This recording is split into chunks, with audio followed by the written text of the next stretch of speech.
the provision of technical and software support, both remotely and on-site, while ensuring excellent service quality.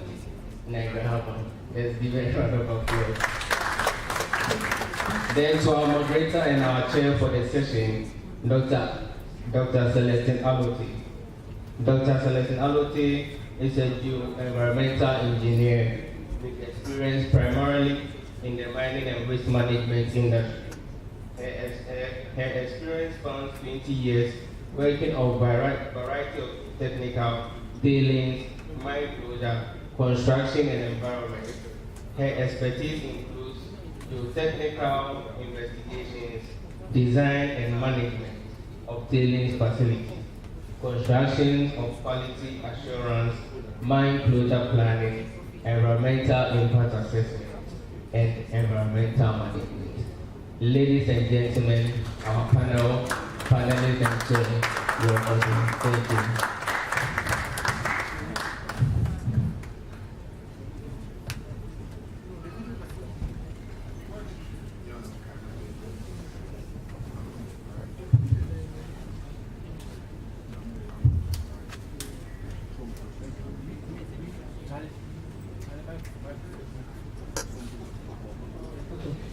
Yeah, good afternoon, audience. Thank you so much. I'm told that this is the session standing between us and lunch, so we will try to be quick.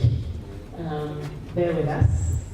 I understand that the panelists each have a presentation to give. So could we put it up quickly, starting with Lidra. Yeah, she's the first on my right.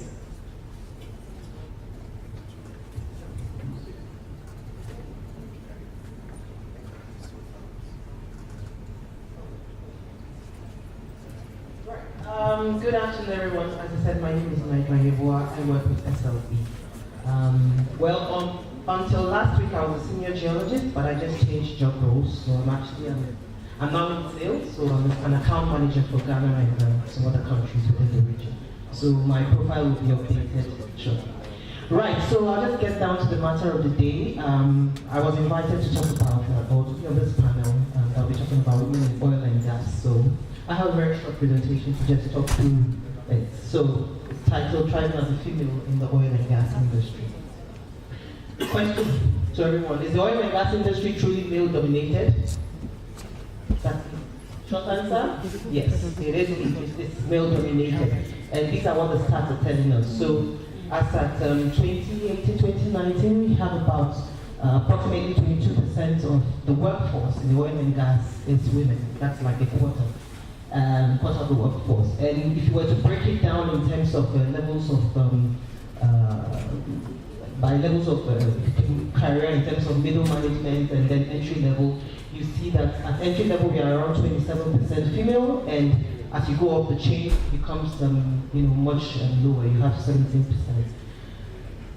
Now, this quick chart shows you how different types of companies. So overall, what we are looking at when you compare US to the global market, in the technical roles, you have much less females, and women make up, I would say, majority of the support roles. And even that, you see just about 34%, 36% for both small companies and bigger companies. And this is pretty much the same thing with what you're seeing in the US. So essentially, you can see that the data is there, it's not lying, it's telling you that's exactly what it is. We have a situation where we have more males in the industry as it has been up until now.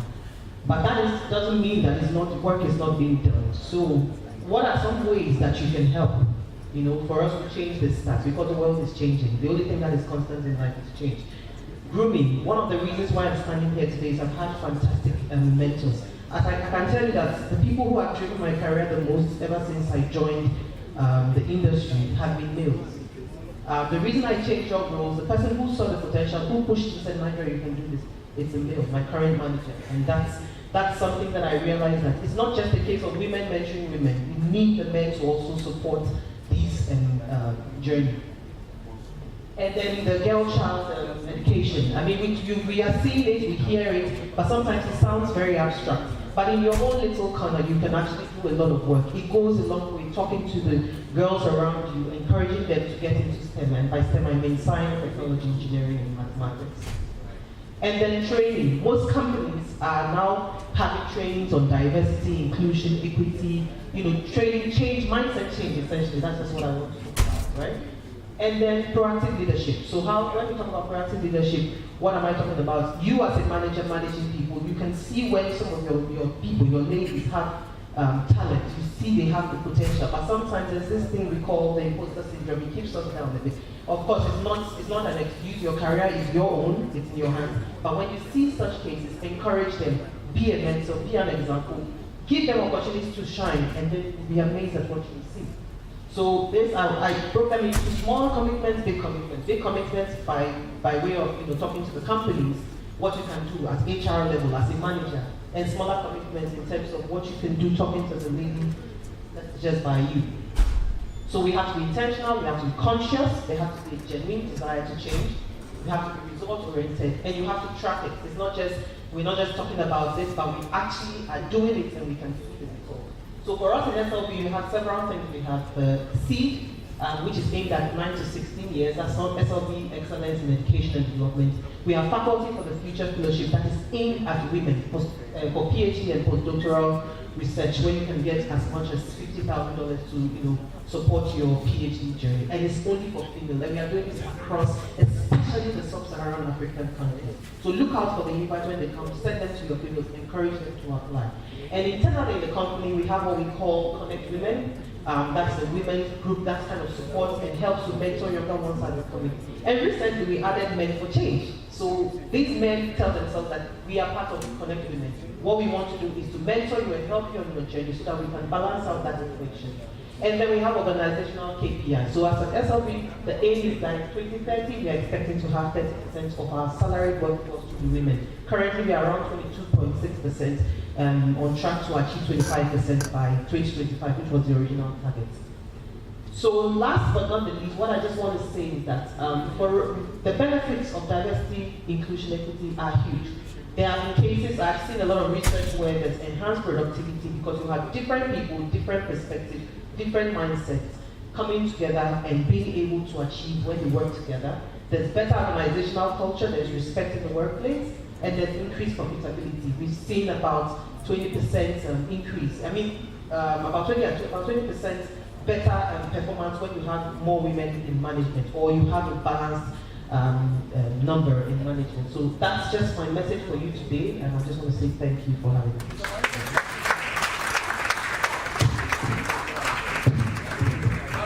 Excellent, Nidra. That was sweet. I think the audience is very happy. You went straight to the point. So I'll go to the next speaker. Could you please put up a slide? Oh, so you don't want to present again? Okay. Is the presentation ready? Ready? Okay. Hi, good afternoon, everyone. My name is Rabba Husseini from Ghana National Gas Company. I'm the gas peddler. I'm going to talk briefly about the topic.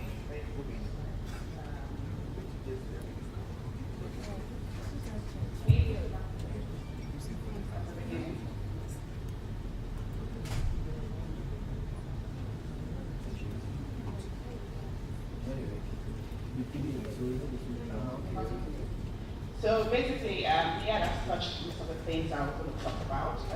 So the topic for today is going to be being successful in a male-dominated environment, the need for equity, diversity, and inclusion,